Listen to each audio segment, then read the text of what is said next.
हाय दोस्तों, मैं चार्ली हूँ। तो आज का वीडियो पूरी तरह से मार्केटिंग के बारे में होने वाला है। असल में मैं जो करने जा रहा हूँ वह है अपनी 12 साल की मार्केटिंग की जानकारी को इस एक वीडियो में समेटना। ये शायद अब तक का सबसे महत्वपूर्ण वीडियो हो सकता है जो मैंने बनाया है। क्यों? क्योंकि मार्केटिंग ही राजा है। मार्केटिंग ही वह कारण है जिसकी वजह से कंपनियां असफल होती हैं और सफल भी होती हैं। इस वीडियो का मेरा मुख्य उद्देश्य आपको सही तरीके से मार्केटिंग करना सिखाना है। वीडियो के अंत तक आपको ये अच्छी तरह समझ आ जाएगा कि मार्केटिंग कैसे काम करती है, इसे सही तरीके से कैसे किया जाए, आजकल क्या काम कर रहा है और क्या नहीं। और मैं पिछले 12 सालों में एक उद्यमी के रूप में जो भी अलग अलग चीजें सीखी हैं उन सब पर चर्चा करूंगा। मेरी सपनों जैसी जिंदगी मार्केटिंग की वजह से है। मैंने इसे समझ लिया है और मैं आपको सिखाऊंगा कि इसे असल में कैसे करते हैं।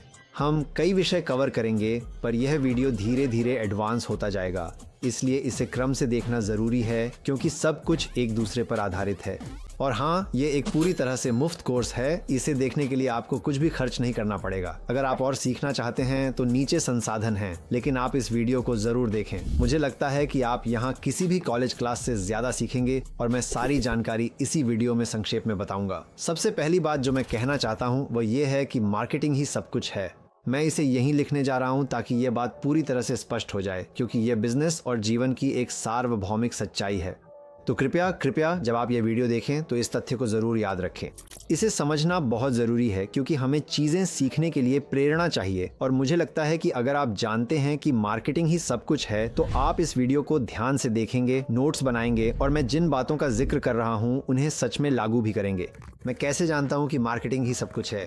खैर, मैंने ये बात बार बार अपने बिजनेस बनाते हुए सीखी है और हर बिजनेस जो मैं बनाता हूँ उसमें मुझे एहसास होता है कि मार्केटिंग ही वह एक चीज़ है जो आपके बिजनेस को बना भी सकती है और बिगाड़ भी सकती है।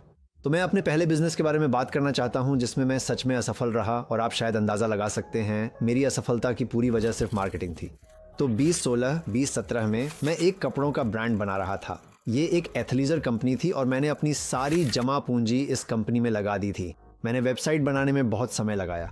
मैंने कपड़े डिज़ाइन करने, सैंपल देखने, रंग चुनने, एशिया जाकर फैक्ट्रियों का दौरा करने और रिश्ते बनाने में भी बहुत समय लगाया। और असल में मैंने अपना सारा समय उन चीज़ों में लगा दिया जो टाल मटोल थीं। और मैं इसे टाल मटोल कहता हूँ क्योंकि ये चीज़ें आपको बिक्री नहीं दिलाती। सारी मेहनत और समय के बावजूद बिजनेस फेल हुआ क्योंकि मैंने मार्केटिंग बिल्कुल नहीं की। मैंने सोचा अगर मैं इसे बनाऊंगा तो लोग खुद ब खुद आ जाएंगे। और जो मैंने सीखा है वो ये है कि ऐसा बिल्कुल नहीं होता। ये कभी काम नहीं करता। सिर्फ इसलिए कि आपने कुछ बेहतरीन बनाया है इसका मतलब यह नहीं कि लोग आ ही जाएंगे। और इसकी वजह यह है कि उन्हें इसके बारे में पता ही नहीं है। लोग किसी चीज़ को जानकर भी उसे शायद न खरीदें क्योंकि आपके पास उन्हें प्रेरित करने वाली मार्केटिंग नहीं है। जानने और खरीदने की इच्छा में बड़ा फर्क है। अक्सर लोग बिजनेस शुरू करते समय मार्केटिंग को टाल देते हैं, जबकि यह किसी भी बिजनेस का सबसे मुश्किल हिस्सा है। क्लाइंट्स लाना, सेल्स लाना, यही सबसे कठिन हिस्सा है। बाकी चीज़ें मेरी राय में मार्केटिंग के मुकाबले सीखना कहीं आसान है और यही वजह है कि इतनी सारी कंपनियां फेल हो जाती हैं। अब मज़े की बात यह है कि मेरा पिछला बिजनेस बहुत ही सफल था। वह एक ग्रेजुएशन फोटोग्राफी बिजनेस था और वह इसलिए सफल हुआ क्योंकि उसकी मार्केटिंग बहुत अच्छी थी। उस कंपनी के लिए मेरी मार्केटिंग बिल्कुल सटीक थी। ऐसा नहीं था कि मेरी फ़ोटोज़ बहुत शानदार थीं। कैंपस में मुझसे बेहतर फोटोग्राफर थे लेकिन मेरी मार्केटिंग उनसे कहीं बेहतर थी। और अब जब उस कपड़ों की कंपनी की बात करें तो हाँ, वह पूरी तरह से फेल हो गई। मेरे पास अभी भी एक स्टोरेज यूनिट में बहुत सा इन्वेंट्री पड़ा है और मैंने लगभग अपनी सारी पूंजी खो दी। तो कृपया आप लोग इससे सीख सकते हैं। ऐसा मत करना, मेरी नकल न करें। ज़्यादा समय मार्केटिंग को दें। ये कहानी बताती है कि मार्केटिंग कितनी ज़रूरी है। अगर मैंने सही किया होता तो शायद मेरी भी जिम शार्क या यंग एलए जैसी कंपनी होती। उस समय मेरा सपना था कि ऐसी कोई कंपनी बनाऊं, लेकिन मैं मार्केटिंग की वजह से ऐसा नहीं कर सका। अगली बात जो मैं कहना चाहता हूं वह यह है कि मार्केटिंग सिर्फ लोगों की संख्या के बारे में नहीं है, ये सही लोगों तक पहुंचने के बारे में है। तो एक गलत फहमी जो लोगों में होती है वह यह है कि ज़्यादा व्यूज़ कम से बेहतर हैं और मैंने बार बार देखा है कि यह सच नहीं है। तो मैं आपको एक उदाहरण देता हूँ। मेरे पास कई अलग अलग YouTube चैनल्स हैं और जो चैनल्स सबसे ज़्यादा पैसे कमाते हैं वे ज़रूरी नहीं कि सबसे ज़्यादा व्यूज़ भी पाते हों। असल में मेरे कुछ चैनल्स जिन पर हर वीडियो पर सैकड़ों या हज़ारों व्यूज़ आते हैं वे उन चैनल्स से ज़्यादा पैसे कमाते हैं जिन पर हर वीडियो पर लाखों व्यूज़ आते हैं। इसका एक खास उदाहरण मेरी कंपनी पेड के लिए बना YouTube चैनल है। अगर आप इस YouTube चैनल को देखेंगे तो आप कहेंगे ठीक है, इस चैनल पर तो बिल्कुल भी व्यूज नहीं आते, ये एक असफलता है और मुझे समझ नहीं आता कि वे वीडियो बनाना क्यों जारी रखे हुए हैं। लेकिन सच ये है कि वह YouTube चैनल मेरे बिजनेस के लिए ऑर्गेनिक लीड्स और मार्केटिंग का शानदार स्रोत रहा है। हमें उस चैनल से हर हफ्ते लगातार लीड्स मिलती रहती हैं और मेरा अनुमान है कि हमारी 1/3 से लेकर आधी तक की कमाई वास्तव में उसी चैनल से आती है। तो अगली बार जब आप सोचें मुझे पैसे कमाने के लिए ऐसा चैनल चाहिए जिस पर हर वीडियो पर लाखों व्यूज आएं, तो मैं आपको बताना चाहता हूं कि यह सच नहीं है। बहुत सारे ऐसे चैनल हैं जो सही तरीके से मोनेटाइज किए गए हैं और सच तो यह है कि हर एक व्यू की कीमत एक जैसी नहीं होती।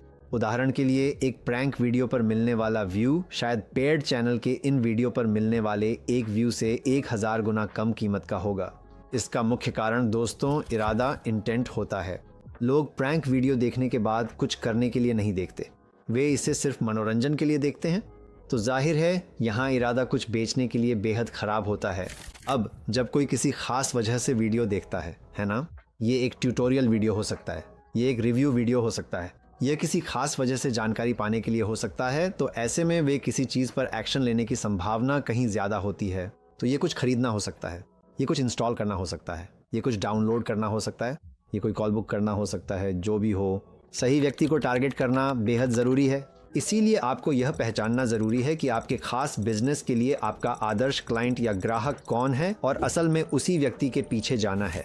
हम YouTube और अन्य प्रकार के मार्केटिंग के बारे में थोड़ी और बात करेंगे जहां ये लागू होता है, लेकिन मैं सच में चाहता हूं कि आप लोग इस कॉन्सेप्ट को समझें कि ये सच नहीं है। ज़्यादा व्यूज़ हमेशा कम व्यूज़ से बेहतर नहीं होते। असल में कई बार कम व्यूज़ वाला वीडियो मोनेटाइजेशन के मामले में या आपके बिजनेस के लिए लीड्स, क्लाइंट्स या सेल्स लाने के मामले में ज़्यादा व्यूज़ वाले वीडियो को पूरी तरह पछाड़ सकता है। तो अब चलिए आपके ICP के बारे में बात करते हैं। ये आपका आदर्श क्लाइंट प्रोफाइल है। मूल रूप से आपको ये पता लगाना है कि आपका ICP कौन है। अपने बिजनेस के सबसे अच्छे और सबसे खराब ग्राहकों को देखें, जैसे कि रेवेन्यू, रिटेंशन या फीडबैक जैसी चीज़ों के आधार पर, और फिर आपको उन ज़रूरी गुणों की पहचान करनी होगी, साथ ही उन रेड फ्लैग्स की भी जो बहुत खराब ग्राहकों में होते हैं। अगर आप एक अधिक डेटा आधारित दृष्टिकोण अपनाते हैं और अपने क्लाइंट्स को 1 से 10 के पैमाने पर रैंक करते हैं, तो इससे आपको यह बहुत स्पष्ट रूप से पता चल जाएगा कि आप किसे खास तौर पर टारगेट करना चाहते हैं। और यह सब बाद में मार्केटिंग और सही प्रकार के व्यूज़ में भी काम आता है। ये हमें यह तय करने में मदद करेगा कि हमें अपनी पूरी मार्केटिंग कैंपेन के लिए वास्तव में किसे टारगेट करना है, और इससे आपका बहुत सारा पैसा बचेगा, आपकी कैंपेन बहुत अधिक प्रभावी होगी और आपके विज्ञापनों पर ROAS भी काफ़ी कम हो जाएगा। तो जब मैं बिजनेस ओनर्स से बात करता हूं, तो मुझे पसंद है कि वे एक खास वाक्य लिखें जो उन्हें उनके ICP की पहचान करने में सच में मदद करता है। तो मैं इसे यहीं लिखने जा रहा हूं। उन लोगों के लिए जो किसी प्रकार की समस्या का सामना कर रहे हैं, हम परिणाम प्रदान करते हैं जिसे किसी प्रकार के मूल्य मीट्रिक से मापा जाता है, अन्य विकल्पों के विपरीत, क्योंकि हमारे पास कोई अनूठा मूल्य प्रस्ताव है, कुछ ऐसा जो आपके व्यवसाय को अन्य प्रतिस्पर्धियों से अलग बनाता है। तो अगर आप इस वाक्य को लिख सकते हैं और यहाँ जो भी चीज़ें मैंने बताई हैं उन्हें अपनी कंपनी के अनुसार बदल सकते हैं, तो यह आपको अपने ICP की पहचान करने में सच में मदद करेगा। काश मैंने ये पहले किया होता, इससे उलझनें कम होती और मार्केटिंग भी आसान हो जाती। यकीन मानिए आपको ये करना चाहिए। अब बात करते हैं एवरीडे मार्केटिंग कॉन्सेप्ट की। इसके लिए कुछ और शब्द हो सकते हैं जैसे गोरिल्ला मार्केटिंग, हसल मार्केटिंग, और मूल रूप से ये वे तरीके हैं जो कम लागत में किए जाते हैं, लेकिन इनका रिटर्न ऑन इन्वेस्टमेंट बहुत बड़ा होता है। बहुत सारे उद्यमी हैं जो इस रोज़मर्रा की मार्केटिंग में बेहद माहिर होते हैं, और इसके कुछ उदाहरण हो सकते हैं जैसे अपनी कार पर अपने बिजनेस के स्टिकर लगाना।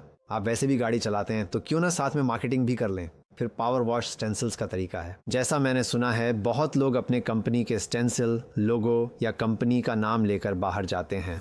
वे पावर वॉश मशीन लेकर जाते हैं और फिर उसे फुटपाथ पर अपने स्टेंसिल के साथ पावर वॉश कर देते हैं। तो अगर आप शहर में अलग अलग जगहों पर जाकर ऐसा करते हैं तो ये मूल रूप से मुफ्त की मार्केटिंग है ना? और इसमें किसी भी चीज़ को नुकसान नहीं पहुंचता। आप असल में ज़मीन के एक खास हिस्से को साफ कर रहे हैं ताकि लोग उस पर कुछ देख सकें, और मुझे लगा कि यह मार्केटिंग का एक बहुत ही स्मार्ट और शानदार तरीका है।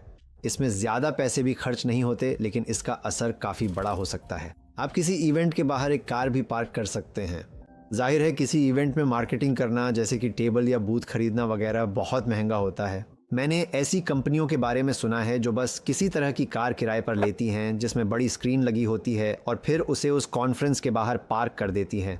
नैतिक रूप से पता नहीं ये सबसे सही है या नहीं, ये गैरकानूनी नहीं है, तो मैं इसकी रचनात्मकता देख सकता हूँ और ये काफी प्रभावी भी हो सकता है। इसे समझाने के लिए मैं आपको कुछ असली उदाहरण देता हूँ जहाँ ये इस्तेमाल हुआ है, जिससे आपको प्रेरणा मिले। जैसे मेरे ग्रेजुएशन फोटोग्राफी बिजनेस में हम फेसबुक की वजह से इतने क्लाइंट्स ला पाए।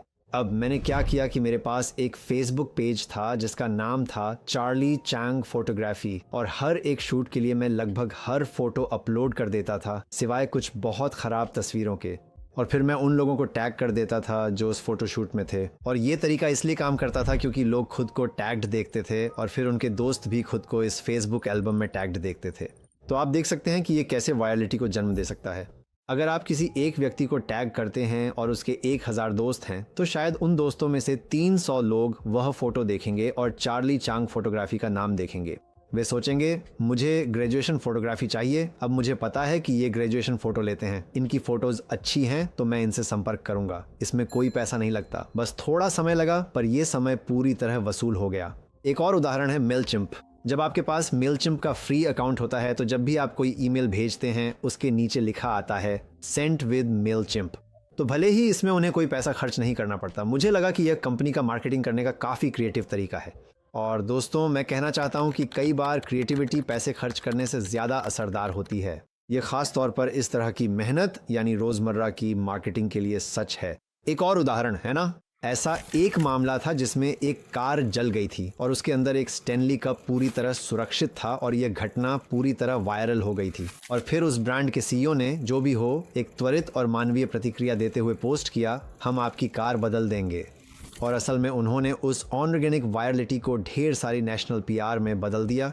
इसका खर्चा सिर्फ एक कार था जो इतनी ज़्यादा पब्लिसिटी के लिए वास्तव में बेहद किफ़ायती है। तो आप लोग इसे कैसे अपना सकते हैं? उसका तरीका है कि ऑर्गेनिक मोमेंट्स पर तेज़ी से प्रतिक्रिया दें, एक अप्रत्याशित उदार कदम के साथ जवाब दें जो आपके प्रोडक्ट या सर्विस या जो भी हो उसे मजबूत करे, और यह बिल्कुल वायरल हो सकता है और दुनिया में सबसे अच्छा ROI दे सकता है। एक और उदाहरण है रायनेयर। उन्होंने मूल रूप से एक सोशल मीडिया टीम में निवेश किया।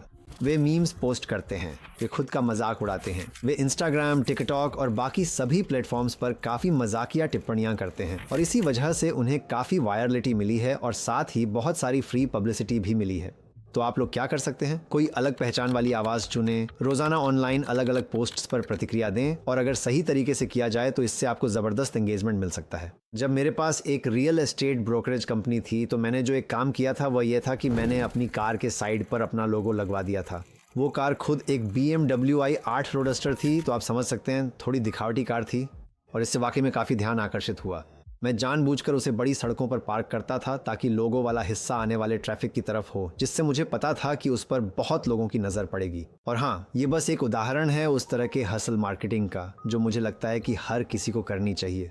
जितना ज़्यादा आप ऐसा करेंगे उतनी ही ज़्यादा संभावित अवसर आपको मिलेंगे। यह आपको एक बेहतर उद्यमी बनना भी सिखाता है, क्योंकि इससे पता चलता है कि कभी कभी मार्केटिंग में पैसा सबसे ज़रूरी चीज़ नहीं होता। कई बार थोड़ी सी रचनात्मकता, थोड़ी सी मेहनत और जब भी मौका मिले थोड़ी सी मार्केटिंग आपकी कंपनी की ग्रोथ पर बहुत बड़ा असर डाल सकती है। हाँ, मार्केटिंग करने के लिए बहुत सारे तरीके हैं जिनमें बड़ा बजट लगता है, लेकिन आपको वो सब करने की ज़रूरत नहीं है। जैसा कि आप इस वीडियो में देखेंगे, मार्केटिंग असल में एक पूरा ब्रह्मांड है। ये लगभग अनंत है, और अगर किसी वजह से कोई तरीका आपके लिए काम नहीं करता क्योंकि आपके पास संसाधन कम है, तो बस कुछ और कर लीजिए। ये वही तरह की मार्केटिंग है जो हर कोई कर सकता है। ठीक है, अब चलिए बात करते हैं बोरिंग मार्केटिंग की। तो ये वो चीजें हैं जो काम तो करती हैं लेकिन आकर्षक नहीं लगती। सबसे पहली चीज जिसके बारे में मैं बात करना चाहता हूँ वो है ईमेल्स। ईमेल मार्केटिंग का एक बहुत बड़ा हिस्सा है, और ये मेरे अपने बिजनेस में भी दिन ब दिन और बड़ा हिस्सा बनता जा रहा है। मुझे लगा कि ज़्यादा ईमेल भेजकर मैं ज़्यादा पैसे कमा सकता हूँ। यही एक सामान्य नियम है। ये नियम कई दशकों से सच है, और मुझे पता है कि ईमेल आकर्षक नहीं है, लेकिन यह अब भी काम करता है। ये बिल्कुल काम करता है और हर किसी को इसे करना चाहिए। अब मेरे चैनल पर पूरे ट्यूटोरियल्स हैं जहां मैंने ईमेल मार्केटिंग के बारे में जो कुछ भी जानता हूं सब कुछ कवर किया है। ये सेक्शन उन सब चीज़ों को कवर नहीं करेगा, लेकिन आपको एक बहुत अच्छा ओवरव्यू ज़रूर देगा। और मैं बार बार ये देखता हूँ कि ईमेल क्लाइंट एक्विजिशन को बढ़ाता है। मेरे सबसे अच्छे दोस्तों में से एक की अपनी ईमेल एजेंसी है, और कभी कभी मैं उनके कुछ आंकड़े देखता हूँ। एक ही ईमेल से जितनी बिक्री हो सकती है वह हैरान कर देने वाली है। ये वाकई में पागलपन है। इन आंकड़ों को रियल टाइम में देखना एक बड़ा सबक था, इसलिए इस साल मेरा मुख्य लक्ष्य और भी ईमेल भेजना है। इसे समझाने के लिए मैं बताऊंगा कि कैसे ईमेल अन्य कंपनियों के लिए काम करता है। तो सेफोरा अपने ब्यूटी इनसाइडर लॉयल्टी ईमेल्स के साथ ये काम बहुत अच्छे से करता है। मूल रूप से आपको लाभ मिलते हैं, आपके लिए विशेष ऑफर मिलते हैं और पॉइंट्स की याद दिलाई जाती है, और इससे बहुत सारा क्रॉस सेलिंग और अपसेलिंग भी होती है। डुओलिंगो भी अपने रीएक्टिवेशन और स्ट्रीक ईमेल्स के साथ इसमें बहुत अच्छा है। तो ये ईमेल्स आप सोशल मीडिया पर शेयर कर सकते हैं, क्योंकि स्ट्रीक होना एक दिखावा है। ये उन्हें बहुत सारे रीएक्टिवेशन भी दिलाता है, जिससे लोग अपनी सब्सक्रिप्शन को वास्तव में खत्म कर देते हैं। स्पॉटिफाई भी अपने wrapped year and review emails के साथ ये काम बहुत अच्छे से करता है। तो ये पारंपरिक ईमेल मार्केटिंग जैसा नहीं है, लेकिन ये दिखाता है कि ईमेल ने उनकी ग्रोथ को कितनी स्मार्ट तरीके से प्रभावित किया है। ये पर्सनलाइज्ड रिकैप ईमेल्स जो आपको साल के अंत में मिलती हैं, वे मूल रूप से सिर्फ एक ईमेल से ही करोड़ों लोगों को एंगेज कर लेती हैं। ये सोशल मीडिया पर भी शेयर होती हैं, मुझे पता है आप लोग भी ये अक्सर देखते होंगे, और इससे बहुत ज़्यादा रिटेंशन और नई सेल्स होती हैं। और हाँ, खास बात यह है कि ईमेल हर साइज के बिजनेस के लिए है। छोटी कंपनियों को भी यह करना चाहिए और ज्यादातर करती भी हैं। मैं ओमनीसेंट की बात करूंगा, क्योंकि मैं इसे स्मार्ट एफिलिएट जैसे ऑफर्स के लिए इस्तेमाल करता हूं। यह एक शानदार प्लेटफॉर्म है जो ईमेल के साथ एसएमएस टेम्पलेट्स और ऑटोमेशन भी देता है। अगर आप ईमेल भेजने के लिए कोई प्लेटफॉर्म ढूंढ रहे हैं तो मैं ओमनीसेंट की पुरजोर सिफारिश करता हूँ। ओमनीसेंट के साथ मिलने वाले सभी टेम्पलेट्स और ऑटोमेशन इसकी मुख्य खूबियों में से एक हैं। और दोस्तों, ईमेल्स में असली कमाल ऑटोमेशन सेटअप करने में है। ये ओमनीसेंट की सबसे बड़ी ताकतों में से एक है, और असल में उन्होंने मुझे बताया कि ऑटोमेशन कुल ईमेल्स का लगभग 2% होते हैं, लेकिन ये 37% सेल्स लाते हैं। ठीक है, तो मैंने यहाँ अपना एक डेमो अकाउंट खोल रखा है, और ऑटोमेशन के तहत आप बस यहाँ आकर वर्क फ्लो क्रिएट करते हैं, और यही वे ऑटोमेशन है जिनकी मैं बात कर रहा हूँ। आप लोगों को इसे अच्छी तरह समझना चाहिए, क्योंकि इन्हें सेटअप करने से आपकी सेल्स वाकई में बहुत ज़्यादा ऑप्टिमाइज हो जाती हैं, और ये उन बहुत से लोगों को भी कैप्चर कर लेता है जो शायद आपके प्रोडक्ट्स खरीदते या नहीं खरीदते। सबसे ज़रूरी ऑटोमेशन अबैंडन्ड कार्ट चेकआउट है। इस पर क्लिक करने से आप देख सकते हैं कि कस्टमर के कार्ट में आइटम जोड़कर उसे छोड़ने पर वे इस वर्क फ्लो में एंटर करते हैं। वो असल में चेकआउट नहीं करता। लोग कहेंगे इन्हें खरीदना ही नहीं था, मगर इनमें से कई सच में खरीदना चाहते थे। उन्होंने किसी वजह से नहीं खरीदा, और ये लोग निश्चित रूप से आपके संभावित ग्राहक बन सकते हैं। तो हम इस ऑटोमेशन को बना और कस्टमाइज कर सकते हैं, लेकिन ये पहले से तैयार है। आप क्लाइंट्स को भेजी जाने वाली ईमेल्स एडिट कर सकते हैं। यहाँ आप जाहिर तौर पर लोगो बदलेंगे, टेक्स्ट बदलें। ये 11 घंटे बाद ईमेल भेजेगा, फिर 12 घंटे बाद डिस्काउंट वाला एक और ईमेल भेजेगा। तो हम इसे पूरी तरह से कस्टमाइज कर सकते हैं। हम इस वर्क फ्लो में अलग अलग नोट्स जोड़ सकते हैं, लेकिन ये सभी प्रोफेशनली बनाए गए हैं, तो मैं बस इसमें थोड़ा बहुत कस्टमाइज ही करूंगा। इन्हें इन नंबरों पर सेट करने का एक कारण है। उनके पास प्रोडक्ट रिव्यू पाने के लिए भी ऑटोमेशन है ना? ये बेहद महत्वपूर्ण है।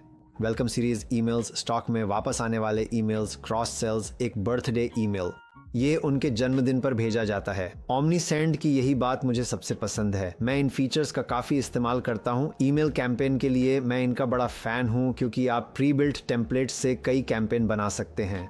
एक ईमेल बनाने के लिए इस बटन पर क्लिक करें, ये जानकारी भरें, और यहाँ टेम्पलेट चुनते समय आप अपने ईमेल्स के लिए कई अलग अलग विकल्प देख सकते हैं। जैसे अगर आपकी ब्लैक फ्राइडे सेल है तो ये टेम्पलेट देखें, इसे प्रीव्यू करें, चूज टेम्पलेट पर क्लिक करके इसे कस्टमाइज करें। यह एक सरल मॉड्यूलर एडिटर है। इसके बाद प्राप्तकर्ता चुनें, कैंपेन रिव्यू करें और ईमेल भेज दें। अब मैंने नीचे ओमनीसेंट का लिंक दिया है, उन्होंने इस वीडियो को स्पॉन्सर किया है। मुझे लगा कि यह बहुत अच्छा मेल खाता है, क्योंकि ईमेल मार्केटिंग का एक बहुत बड़ा हिस्सा है। माना ये विषय आकर्षक नहीं है और न ही लोग इस पर चर्चा करते हैं, पर मैं आपके बिजनेस की सफलता चाहता हूं जिसमें ईमेल मार्केटिंग अहम है। नीचे दिया लिंक जरूर देखें। मैं आप सभी को स्टैंडर्ड प्लान देखने के लिए प्रोत्साहित करता हूं। आपको हर महीने 6000 ईमेल्स मिलती हैं। हमारा फ्री प्लान भी है, पर पूरी सुविधाओं के लिए स्टैंडर्ड प्लान लें। चेकआउट पर चार्ली चांग 30 कोड से पहले 3 महीनों पर 30% छूट मिलेगी। यह बेहतरीन डील है। 1.5 lakh e com brands omniscient इस्तेमाल कर रहे हैं। आप भी इसे जरूर आजमाएं। बिल्कुल, एक वेबसाइट होना भी बेहद जरूरी है। किसी भी बिजनेस के लिए वेबसाइट सर्विसेज दिखाने और क्लाइंट्स पर बेहतरीन प्रभाव डालने का जरिया है। मैं अपनी सभी वेबसाइट्स के लिए होस्टिंगर इस्तेमाल करता हूं। ये सिर्फ $3-4 महीना है और एक ही प्लान में आप कई वेबसाइट्स बना सकते हैं। तो यही मैं करने की सलाह देता हूँ। बस AI वेबसाइट बिल्डर से वेबसाइट बनाएं और अपनी ज़रूरत के हिसाब से कस्टमाइज करें। काश मैं अपने छोटे वाले खुद को बता पाता कि वेबसाइट की बारीकियों में उलझना छोड़ो। असल में तुम्हारे अलावा किसी को फर्क नहीं पड़ता। तो हाँ, तुम्हारी वेबसाइट का परफेक्ट होना ज़रूरी नहीं है। अपनी वेबसाइट पर 20 घंटे से ज़्यादा मत लगाओ, बस कुछ ही घंटे दो। इस पर ज़्यादा मत उलझो, क्योंकि तुम्हें बाकी मार्केटिंग पर ध्यान देना चाहिए जो ज़्यादा ज़रूरी हैं। बस इतना ध्यान रखो कि वो देखने में ठीक लगे। तुम गो हाई लेवल पर भी एक वेबसाइट बना सकते हो। मैं खुद भी इसे अपने कई बिजनेस चलाने के लिए इस्तेमाल करता हूँ। ठीक है, फिलहाल वेबसाइट्स के बारे में इतना ही काफ़ी है। मुझे लगता है कि कुछ और बातें हैं जिनके बारे में मैं वाकई बात करना चाहता हूँ। ठीक है, तो चलिए सोशल मीडिया ओमनी प्रेजेंस के बारे में बात करते हैं। ये बहुत ज़रूरी है दोस्तों। अगर आप 20, 100, 25 और उसके बाद सही तरीके से मार्केटिंग करना चाहते हैं तो आपको सभी सोशल मीडिया प्लेटफॉर्म्स पर होना चाहिए। ये वाकई मुझे हैरान करता है कि कितनी कंपनियां इसे सही तरीके से नहीं कर रही हैं। कंपनियां जो करोड़ों या यहाँ तक कि अरबों डॉलर कमाती हैं, उनमें से कुछ भी सोशल मीडिया को सही से नहीं करती, और मैं बस वहां जाकर सब कुछ बदल देना चाहता हूँ। इसका मुख्य नियम यही है कि आपको सभी प्लेटफॉर्म्स पर होना चाहिए। तो टिकटॉक, इंस्टाग्राम, यूट्यूब, शॉर्ट्स बनाना, पिंटरेस्ट पर होना, शायद लिंक्डइन भी। ये कुछ हद तक कंपनी के प्रकार पर निर्भर करता है, लेकिन ये वे मुख्य प्लेटफॉर्म हैं जिन पर मुझे लगता है कि हर बिजनेस को होना चाहिए। सोशल मीडिया अपने आप में एक पूरी दुनिया है। सोशल मीडिया में माहिर होने में काफ़ी समय लगता है, लेकिन इसे समझाने के लिए मैं कुछ ऐसी कंपनियों के बारे में बात करना चाहता हूँ जो इसे बेहद अच्छे से कर रही हैं। पहली है सांता क्रूज पालियो। वे बहुत सारा शॉर्ट फॉर्म कंटेंट बनाते हैं जो वायरल हो जाता है, और मुझे पता है कि वे अपनी सेल्स के साथ ज़बरदस्त प्रदर्शन कर रहे हैं। डोलिंगो के साथ भी यही बात है ना? उनका सोशल मीडिया बिल्कुल सही है। ये ब्रांड को एक बहुत अच्छी छवि देता है और उपभोक्ताओं के बीच उन्हें और भी ज़्यादा लोकप्रिय बना देता है। गीज कैफ़े एक और उदाहरण है जो थोड़ा छोटा है, जिसके बारे में मैंने सोचा है। वे अमेरिका में कहीं एक कैफ़े हैं और वे ऐसे छोटे छोटे स्किट्स बनाते हैं जो मज़ेदार होते हैं। अब बहुत सारे रेस्टोरेंट भी वास्तव में कुछ ऐसा ही कर रहे हैं, और ये उन कंपनियों का सिर्फ एक उदाहरण है जिन्हें आप आमतौर पर सोशल मीडिया पर नहीं देखते, लेकिन वे इसमें जबरदस्त प्रदर्शन कर रही हैं। अब सोशल मीडिया की बात करें तो एक मुख्य शब्द है रीपोस्ट। ये ऐसी चीज़ है जो बहुत से लोग नहीं करते। कुछ लोग ऐसा करते हैं, लेकिन बहुत से लोग एक कंटेंट पर बहुत सारा समय खर्च करते हैं और वह मान लीजिए इंस्टाग्राम पर चला जाता है, लेकिन वह न तो टिकटॉक पर जाता है, न यूट्यूब शॉर्ट्स पर, न ही लिंक्डइन पर जाता है। असल बात यह है कि आप आसानी से अपने बहुत से कंटेंट को रिपोस्ट कर सकते हैं। ये प्रक्रिया बहुत अधिक प्रभावी हो जाती है क्योंकि आप पहले ही एक कंटेंट बनाने में काफ़ी संसाधन और समय लगा रहे हैं। तो क्यों ना उसी एक कंटेंट के लिए जितना संभव हो सके उतने लोगों तक पहुंचने की कोशिश की जाए। आपको बस इतना करना है कि उसे फिर से पोस्ट कर दें। एक सोशल मीडिया मैनेजर या किसी को हायर करें या फिर खुद ही ये काम करें। ये काम रोजाना 10 मिनट से कम लेगा और आपके बिजनेस में सबसे ज्यादा रिटर्न देगा। अब लॉन्ग फॉर्म कंटेंट की बात करते हैं। मैं इसके महत्व पर जोर देना चाहता हूँ कि ज्यादातर बिजनेस के लिए ये कितना जरूरी है। मुझे लगता है कि मेरी अपनी मार्केटिंग की सबसे बड़ी ताकतों में से एक लंबी अवधि का कंटेंट है। मैं बहुत सारे शैक्षिक वीडियो बनाता हूं जिसमें लोगों को किसी न किसी तरह का मूल्य देता हूं, और यही पिछले कुछ वर्षों से मेरी सबसे मजबूत मार्केटिंग रणनीति रही है। लगभग हर वह बिजनेस जो कोई सेवा देता है उसे निश्चित रूप से लंबी अवधि का कंटेंट बनाना चाहिए। इसीलिए सेवा आधारित बिजनेस को अपने आदर्श ग्राहकों के लिए प्रासंगिक चीजें सिखानी चाहिए, मुफ्त में मूल्य देना चाहिए और इसी तरह विश्वास बनाना चाहिए। यही मूल रूप से हम पेड चैनल पर करते हैं, जिसे मैंने आपको पहले दिखाया था, लेकिन हम एक सेवा आधारित बिजनेस हैं जो विदेशों से टैलेंट ढूंढता है। और मैं सोच रहा था ऐसे लोगों को ढूंढने का सबसे अच्छा तरीका है कि हम वही कंटेंट बनाएं जिसे वे खोज रहे हैं, उनके साथ विश्वास बनाएं और फिर वे हमारी सेवाओं का उपयोग करेंगे क्योंकि वे हम पर भरोसा करते हैं। अगर आपके पास ई-कॉम बिजनेस है तो ये काम करेगा, लेकिन उतना अच्छा नहीं करेगा। लेकिन हाँ, मुख्य बात यह है दोस्तों, आप में से कोई भी अगर सेवा आधारित बिजनेस चला रहा है तो कृपया कृपया कृपया यूट्यूब पर लंबा फॉर्मेट वाला कंटेंट बनाएं। ये निश्चित रूप से एक काफ़ी बड़ा प्रोजेक्ट है। यूट्यूब के लिए कंटेंट बनाना एक बड़ी टीम का काम है और मुझे लगता है कि इसी वजह से बहुत से लोग इसे नहीं करते, क्योंकि इसमें एक तरह की बाधा है। मजबूत और अच्छा लंबा फॉर्मेट वाला कंटेंट बनाने के लिए आपको एक काफ़ी ऊंचा पुल पार करना पड़ता है। लेकिन मैं आपको वादा करता हूं, अगर आप यह करते हैं और अच्छे से करते हैं और अपने आदर्श ग्राहक को, जिसे आपने अपने ICP में पहचाना है, वास्तव में मूल्य देते हैं, तो यह बहुत सारे ऑर्गेनिक लीड्स पैदा करेगा। ऑर्गेनिक लीड्स दुनिया में सबसे बेहतरीन लीड्स होती हैं। मैं कहूंगा कि ये शायद उन लीड्स से 5 से 10 गुना बेहतर होती हैं जो आप पेड एड्स या ऐसी किसी चीज से पाते हैं। मेरे पास एक done for you YouTube channel service भी है, जिसमें हम आपके लिए पूरा चैनल तैयार करते हैं। हम आपके लिए शूटिंग भी कर सकते हैं, हम सारी एडिटिंग करेंगे, थंबनेल्स का A/B टेस्ट करेंगे, डिस्क्रिप्शन, टाइटल्स और बाकी सब कुछ भी। तो अगर आप लोग इसमें रुचि रखते हैं तो मैं नीचे उसका लिंक दे दूंगा। अब अगला विषय है पर्सनल ब्रांड मार्केटिंग के बारे में बात करते हैं। ये मेरी सफलता में बहुत अहम रहा है क्योंकि मैंने मूल रूप से एक पर्सनल ब्रांड बनाकर ही शुरुआत की थी। मुझे पता है कि आप में से हर कोई जो ये वीडियो देख रहा है पर्सनल ब्रांड बनाने के लिए तैयार नहीं है ना? हम में से कुछ लोग थोड़े गुमनाम रहना चाहते हैं। पर्सनल ब्रांड बनाना बहुत पारदर्शिता की मांग करता है। ऐसी बहुत सी बातें होंगी जो आपको साझा करनी पड़ेंगी, जो ज़्यादातर लोग साझा नहीं करना चाहेंगे, लेकिन एक भरोसेमंद और लोगों से जुड़ा हुआ पर्सनल ब्रांड बनाने के लिए ये वाकई ज़रूरी है। आप देखते हैं कि कुछ लोग इसे बहुत अच्छे से कर रहे हैं, जैसे एलेक्स हॉर्मोजी, है ना? वह मूल रूप से किसी को भी कुछ भी बेच सकते हैं और इसका कारण है उनका पर्सनल ब्रांड और वह भरोसा जो उन्होंने बनाया है। उन्होंने अपने पर्सनल ब्रांड के जरिए अपने सभी फ्री कंटेंट में लोगों को इतना अधिक मूल्य दिया है कि अगर वह कोई भी सेवा या बिजनेस शुरू करते हैं तो लोग उसे ज़रूर खरीदेंगे। बिजनेस ओनर्स को पर्सनल ब्रांड बनाने पर सोचना चाहिए, इससे बिजनेस बढ़ेगा। आप पब्लिक में बिल्ड कर सकते हैं जहां कंपनी बनाते समय आने वाले उतार चढ़ाव साझा करें। यह काफ़ी असरदार है। आप अपना पर्सनल ब्रांड यूट्यूब और इंस्टाग्राम पर बना सकते हैं, पर जैसा मैंने कहा इसे हर जगह होना चाहिए, यानी सर्वव्यापी। जब बात ऑडियंस बनाने की आती है तो यह असल में वैल्यू एक्सचेंज के बारे में है। अगर आप सही ऑडियंस पाना चाहते हैं तो आपको उन्हें वैल्यू प्रदान करनी चाहिए। जैसा कि मैंने पहले कहा था, हर दर्शक की नज़रें एक जैसी कीमत की नहीं होती। अगर आप प्रैंक्स करते हैं तो लोग आपकी सर्विस नहीं खरीदेंगे, लेकिन अगर आप ईमेल या मार्केटिंग की बात करते हैं तो फॉलोअर्स के प्रोडक्ट्स खरीदने की संभावना BRH जाती है। असल में पर्सनल ब्रांड का मुख्य मकसद बिजनेस की मार्केटिंग करना ही है। एक और चीज़ जो आपको अपने पर्सनल ब्रांडिंग में ज़रूर करनी चाहिए वह है कहानी सुनाना। वे वीडियो जिनमें कहानियां होती हैं वे बिना कहानी वाले वीडियो की तुलना में तुरंत ही लगभग 20 गुना बेहतर हो जाते हैं।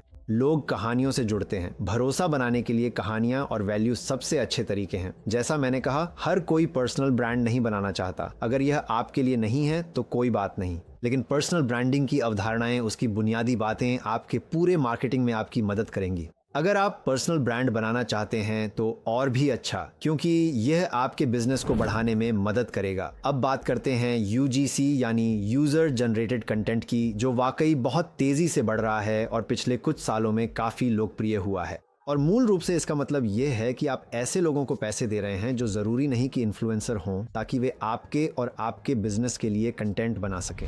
यह आपके प्रोडक्ट का वीडियो हो सकता है जिसमें कोई उसके बारे में बात करे, जिसे आप विज्ञापन या सोशल मीडिया पर पोस्ट करने के लिए इस्तेमाल कर सकते हैं। इसका मुख्य लाभ क्रिएटर की अपनी ऑडियंस से नहीं मिलता। ये उस कंटेंट या क्रिएटिव से आता है जिसे आप फिर अपने बिजनेस की मार्केटिंग के लिए इस्तेमाल कर सकते हैं।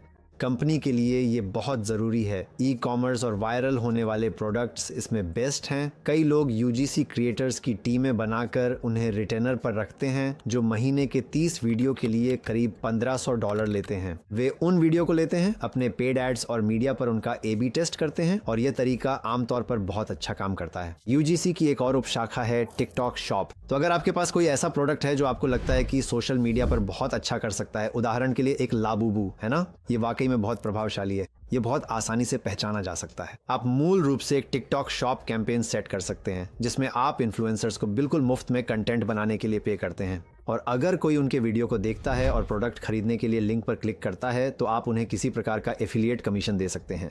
मान लीजिए ये 20% हो सकता है ना? तो अगर वे कोई ऐसा सामान बेचते हैं जिसकी कीमत $50 है तो आप उन्हें $10 का कमीशन देते हैं। लाइव स्ट्रीमिंग चीन जैसे देशों में वाकई में बहुत बड़ी है। तो आमतौर पर आप देखते हैं कि कोई चीज़ किसी दूसरे देश में बहुत लोकप्रिय हो जाती है तो वो बाकी देशों में भी फैल जाती है, और मुझे सच में लगता है कि लाइव स्ट्रीमिंग यहाँ अमेरिका में भी बहुत बड़ी होने वाली है।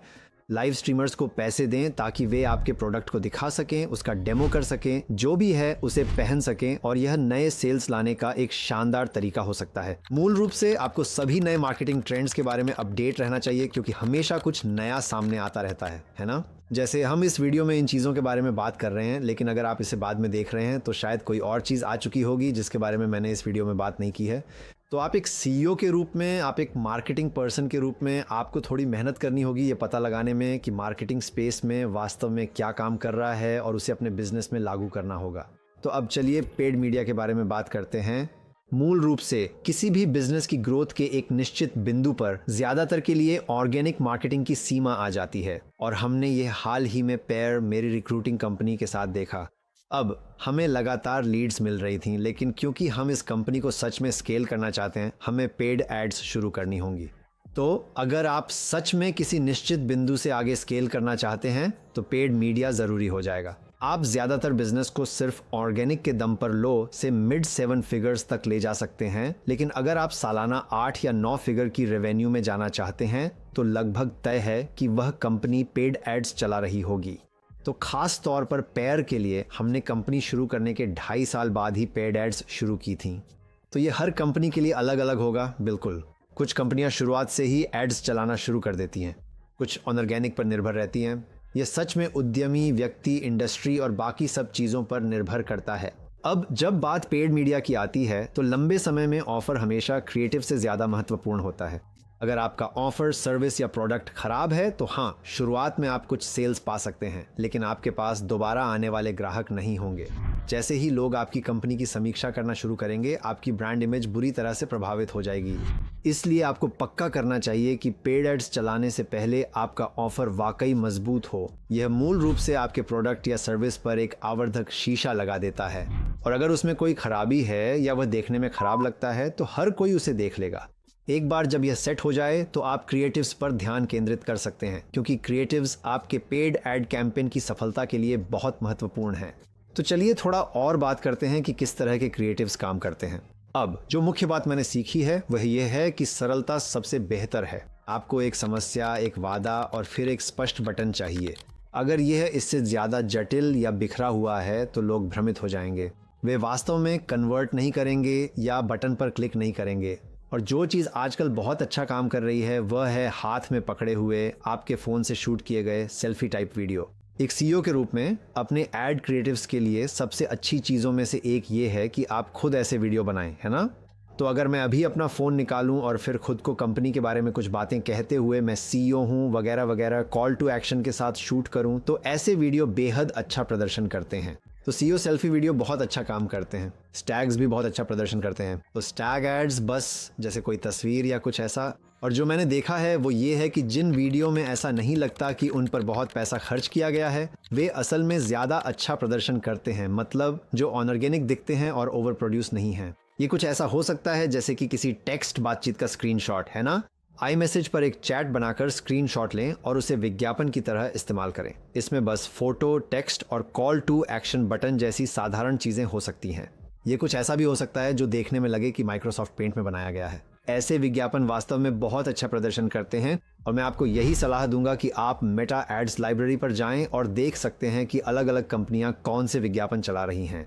अपनी पसंद की कंपनी या प्रतियोगी के विज्ञापन देखें और उनसे प्रेरणा लें। उसी आधार पर अपने विज्ञापन बनाएं। अगर कोई विज्ञापन महीनों से चल रहा है तो वह सफल है। वे शायद विज्ञापनों के कई वेरिएंट्स की A/B टेस्टिंग कर सफल विज्ञापनों को रखकर बाकी हटा रहे हैं। दूसरों के काम और उनकी सफलता को देखने का यह एक बेहतर तरीका है। पेड मीडिया में A/B टेस्ट अनिवार्य है। इनमें से बहुत सी कंपनियां A/B टेस्ट करती हैं। आपके पास एक साथ 50 से 100 अलग अलग विज्ञापन चल रहे होते हैं। आप ये देख सकते हैं कि किस पे क्लिक हो रहा है, कौन सा बेहतर प्रदर्शन कर रहा है, और जो अच्छा नहीं कर रहा है उन्हें हटा सकते हैं। और दोस्तों, कभी कभी फर्क सिर्फ इतना होता है कि कोई अलग फॉन्ट या टेक्स्ट का अलग रंग या किसी चीज की जगह बदल दी जाए। ये बड़े बदलाव होने जरूरी नहीं है। यहाँ तक कि बहुत छोटे छोटे बदलाव भी कॉल टू एक्शन, कन्वर्जन, बिक्री या जो भी हो उस पर बहुत बड़ा असर डाल सकते हैं। सबसे अच्छी बात यह कि सारा डेटा आपके पास होता है, तो जब तक आपको डेटा को समझना आता है आप बहुत सोच समझकर फैसला कर सकते हैं कि कौन से क्रिएटिव्स इस्तेमाल करने हैं और किन्हें हटाना है। ज्यादातर बिजनेस के लिए आप नहीं चाहेंगे कि ट्रैफिक सीधा आपकी होम पेज पर जाए। आप चाहेंगे कि ट्रैफिक एक डेडिकेटेड लैंडिंग पेज पर जाए। तो खासकर अगर आप लोग देख रहे हैं और आपका कोई सर्विस बिजनेस है तो कृपया ट्रैफिक को सिर्फ अपनी मेन होम पेज पर मत भेजिए। वहां उनके लिए ध्यान भटकना बहुत आसान है। वो शायद अलग अलग चीजों पे क्लिक कर देंगे, शायद बाहर निकल जाएंगे, ध्यान भटक जाएगा, कुछ भी हो सकता है। आपको उन्हें एक बहुत ही डेडिकेटेड लैंडिंग पेज पर भेजना चाहिए जो खास तौर पर उसी ऐड के लिए हो। उस लैंडिंग पेज पर आपकी वेबसाइट के अलग अलग पेजों के लिए बहुत सारे लिंक नहीं होने चाहिए। वो पेज पूरी तरह से कन्वर्जन पर फोकस्ड होना चाहिए, जैसे कि कॉल बुक करना हो या कोई चीज खरीदनी हो, जो भी हो। यही तरीका है जिससे आप तुरंत अपना ROS यानी रिटर्न ऑन एड स्पेंड बढ़ा सकते हैं और अपनी एड कैंपेन को काफी ज्यादा असरदार बना सकते हैं। अब मैं टच पॉइंट्स के इस कॉन्सेप्ट के बारे में बात करना चाहता हूं। ज्यादातर लोग कोई चीज सिर्फ एक बार देखकर नहीं खरीदते। असल में अक्सर आपको कई टच पॉइंट्स की जरूरत होती है ना? मुझे लगता है कि जादुई संख्या 7 है और इसकी वजह यह है कि आपको ज्यादा परिचित होना पड़ता है, भरोसा बनाना पड़ता है और साथ ही लोगों के दिमाग में सबसे ऊपर बने रहना भी जरूरी है। मुझे लगता है कि बहुत से लोगों को इस बात पर ध्यान देना चाहिए क्योंकि दोस्तों वहां बाहर बहुत सारी कंपनियां हैं, बहुत सारे बिजनेस हैं जो ध्यान आकर्षित करने के लिए एक दूसरे से मुकाबला कर रहे हैं और अगर लोग किसी चीज को सिर्फ 1 या 2 बार ही देखें तो उसे भूल जाना बहुत आसान है। आखिरकार वही कंपनी जीतती है जिसके पास सबसे ज्यादा टच पॉइंट्स होते हैं, है ना? यही तरीका है जिससे आपको कन्वर्जन मिलते हैं। इसका एक उदाहरण है एक रियल्टर। मैं खुद भी पहले रियल्टर था और शायद रियल्टर्स के लिए सबसे जरूरी मार्केटिंग चीजों में से एक है लगातार ईमेल भेजना। ऐसा ईमेल जो हर हफ्ते एक बार जाए, जैसे मार्केट अपडेट, उनके पास जो लिस्टिंग्स हैं या जो भी हो। इसका कारण यह है कि आपको लोगों के दिमाग में सबसे ऊपर बने रहना होता है। अगर कोई अपना घर बेचने के बारे में सोच रहा है तो वो सबसे पहले उसी इंसान के बारे में सोचेगा जो उसके दिमाग में सबसे ऊपर है और जो घर बेच सकता है ना। और लोगों को लगातार याद दिलाना पड़ता है कि कौन क्या करता है। तो आप देखेंगे कि बहुत सारे रियल्टर्स लगातार 10 साल या उससे भी ज्यादा समय तक हर हफ्ते ईमेल भेजते रहते हैं और आखिरकार वो व्यक्ति जिसे 10 साल से ईमेल मिल रहा था आखिरकार उनसे संपर्क करता है कि उसका घर बेच दें।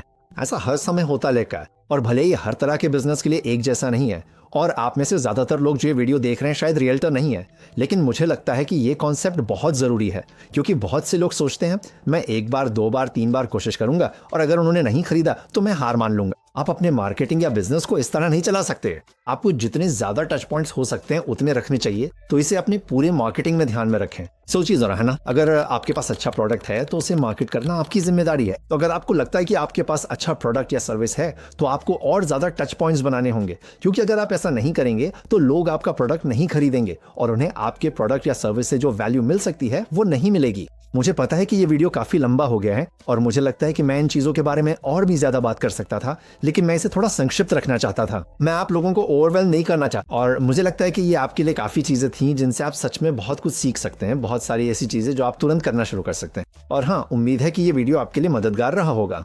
मार्केटिंग खुद में दोस्तों एक पूरा ब्रह्मांड है।